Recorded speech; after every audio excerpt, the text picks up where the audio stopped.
Perkenalkan, nama saya Devini Angelina, saya dari kelas A2 Manajemen Pagi, NIM 1910416887. Dosen pengampu Bapak Adi Mursalin, SEMM. Baiklah, di sini saya akan menjelaskan ringkasan materi dari dua video yang telah diberikan. Video yang pertama, kata siapa ekspor itu susah, mungkin belum tahu caranya saja. Mungkin ekspor adalah sesuai dengan Undang-Undang Nomor 17 Tahun 2006. Pengertian ekspor adalah mengeluarkan barang dari wilayah kepabeanan Republik Indonesia. Artinya, ekspor itu tidak harus besar kita mengeluarkan barang ke luar negeri. Selanjutnya, mengapa ekspor itu penting? Yang pertama, dapat menambah devisa negara. Yang kedua, membuka dan memperluas pasar. Yang ketiga, memperluas lapangan pekerjaan. Yang keempat, memperoleh keuntungan komparatif. Yang kelima, meningkatkan volume dan nilai penjualan. Yang keenam, mendorong pengembangan produk. Yang ketujuh, meningkatkan hubungan kerjasama antar negara. Dan yang kedelapan, memperkenalkan Indonesia dan produk-produknya. Mengapa ekspor? Yang pertama, karena pengusaha eksportir itu lebih survive di berbagai krisis. Yang kedua, negara yang unggul adalah negara yang mengandalkan ekspornya seperti negara Cina, negara Jepang, negara Korea. Itu adalah negara-negara yang unggul. Yang ketiga, pengusaha eksportir adalah pionir dan ujung tombak dalam membantu mengenalkan produk-produk dalam negeri menuju selera pasar global kepada para produsen, pengrajin, petani, industri kreatif, dan lain-lain. Yang keempat, bahwa saat ini sudah banyak perjanjian perdagangan internasional, Free Trade Agreement, dapat mengurangi sekat-sekat antar negara, sehingga sudah tidak ada lagi sekat-sekat antar negara dengan adanya perdagangan bebas ini. Menurut Presiden Republik Indonesia, untuk meningkatkan pertumbuhan ekonomi dan mengendalikan inflasi, dua kunci utama yaitu mengelola ekonomi dengan baik. Salah satunya adalah pertumbuhan ekonomi untuk menggenjot ekspornya dan investasi. Selanjutnya, bagaimana untuk menjadi eksportir? Yang pertama, tentunya harus ada pembelinya di luar negeri.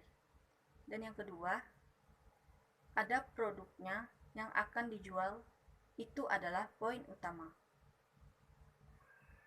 Langkah-langkah berikutnya adalah untuk menjadi seorang eksportir. Yang pertama, eksportir harus mempunyai badan hukum. Yang kedua, menyiapkan barang yang akan diekspor setelah ada pembelinya. Yang ketiga, membuat invoice packing list dan saving intrusion.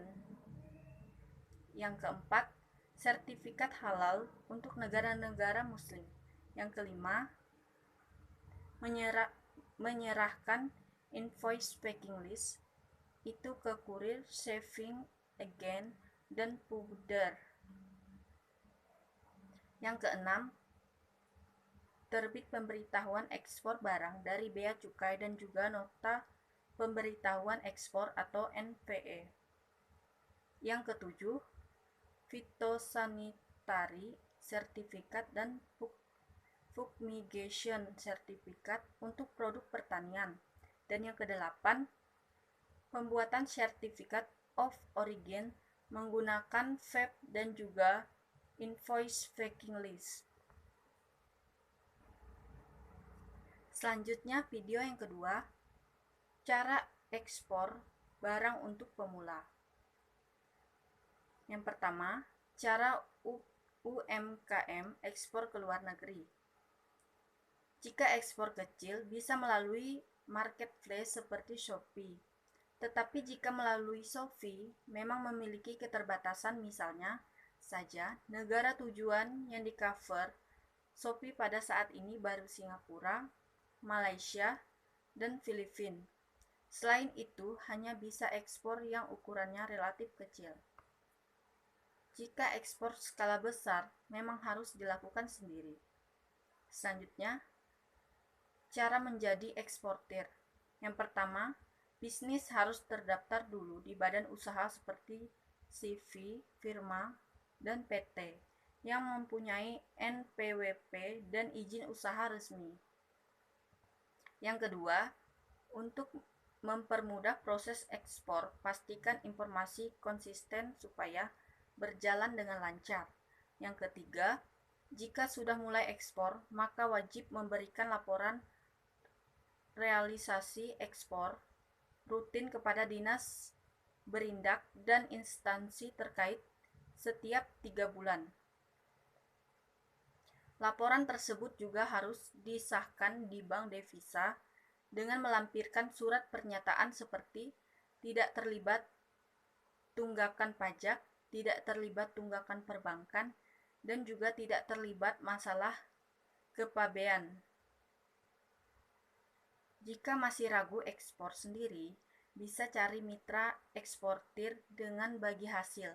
Tetapi keuntungan yang kita dapat tipis karena harus dibagi dengan mereka.